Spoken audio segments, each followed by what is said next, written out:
we had the Apple and Epic situation happen. The judgment has came in. A lot of news organizations, not even mainstream, just a lot of people are saying that this is a win for Apple. I don't know if it really is. It might be a win for Epic. It's not, well, I said that backwards. A lot of people are saying this is a win for Epic, but it's probably more of an Apple win in the long run. And I'm reading the actual court documents to prove that. What is it? Related to the injunction. All right, so here's the actual judgment. This action came to trial before the court. The issues have been tried and a decision rendered on September 10th, 2021. The court, having granted in part and denied in part the claims asserted, it is ordered, adjudged,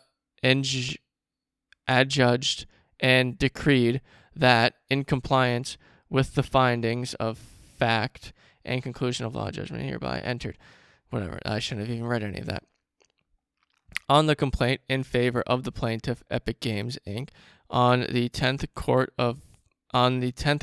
of violation of California's unfair competition law, with a separate injunction issuing hereby with, and in favor of defendant Apple Inc. on all other counts.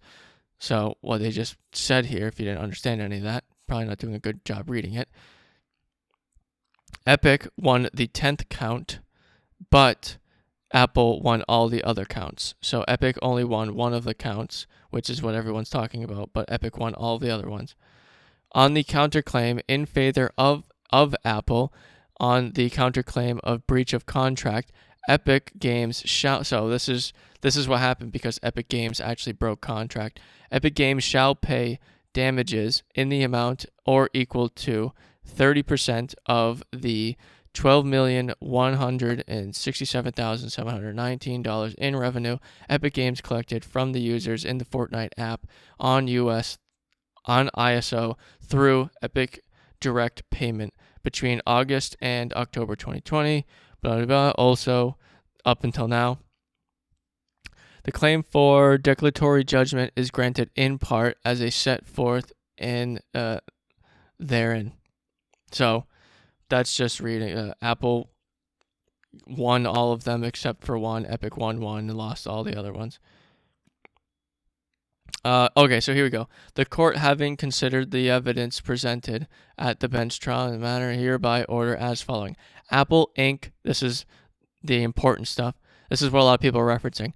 Apple Inc. is off, and its officers, agents, servants, employees, and any person in active concert or participation with them are hereby permanently restricted and enjoined from prohibiting developers from including in their apps their metadata buttons, external links, or other calls to action that direct consumers to purchasing mechanisms, in addition to in-app purchasing and communicating with customers through points of contact obtained voluntarily from customers through account registration within the app. Any party may seek modification, blah, blah, blah, blah, blah, blah, blah, keep bop, boop. Basically, they are now allowed to. We don't know exactly what's going to end up coming out of this. We'll find out in the coming weeks or whatever. But let me just give this as an example of what actually is going on here. This is the before example of how this worked. So when you download Netflix, you're prompted to sign in, right? But you're never prompted to create an account. If you've ever signed in on an Apple device, you are not prompted to create an account. You get a screen that says sign in, and then that's it. You have to just use your big brain and say, oh, I have to own a computer to also do that. So in the before example, before this judgment, whenever you say your Netflix, you weren't allowed to create an account, which means paying for Netflix. Otherwise, Apple would get 30%. So Apple gets 30% of any in-app purchases that happens on or through the App Store. So if you bought Netflix through the App Store, Apple would technically have to get 30% of that. So that's why you can't, for example, go and sign in or create an account on your Apple device. It's because Netflix would have to give up 30% of every month basically to Apple. So that's why you have to create an account on a website. Now, example, it seems like Netflix can have a button to send you to create an account website, but still need to give Apple 30% if they want to. So Apple still wins because Apple still has to give up 30. Apple still gets 30% no matter what, even if it's ran through the App Store. That's what the whole point of this trial was. Basically, it's what they were trying to get down. We've won the war. We've won the battle. We haven't won the war. It's nice that they're able to go to a third-party processor at this point, but like at a certain point, we don't know what this is exactly going to look like. So that's why you can't, or even Amazon Prime. I don't think you can get Amazon Prime on the iPhone. You have to go onto the computer to create the account. And I don't even think you can send someone to create an account from the app, but you can now. So I'm happy.